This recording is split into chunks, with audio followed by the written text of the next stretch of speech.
اے نبی، یہ کتاب جو تمہاری طرف وحی کی گئی ہے اس کو پڑھا کرو اور نماز کے پابند رہو۔ کچھ شک نہیں کہ نماز بے حیائی اور بری باتوں سے روکتی ہے، اور اللہ کا ذکر سب سے بڑا ہے، اور جو کچھ تم کرتے ہو اللہ اسے جانتا ہے۔ اور اہل کتاب سے بحث نہ کرو مگر ایسے طریق سے کہ نہایت اچھا ہو۔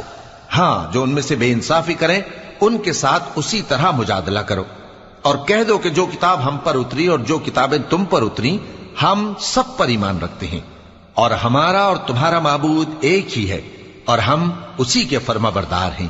اور اسی طرح ہم نے تمہاری طرف کتاب اتاری ہے تو جن لوگوں کو ہم نے کتابیں دی تھیں وہ اس پر ایمان لے آتے ہیں، اور بعض ان مشرک لوگوں میں سے بھی اس پر ایمان لے آتے ہیں، اور ہماری آیتوں سے وہی انکار کرتے ہیں جو ہیں ہی کافر۔ اور تم اس سے پہلے کوئی کتاب نہیں پڑھتے تھے اور نہ اسے اپنے ہاتھ سے لکھ ہی سکتے تھے۔ ایسا ہوتا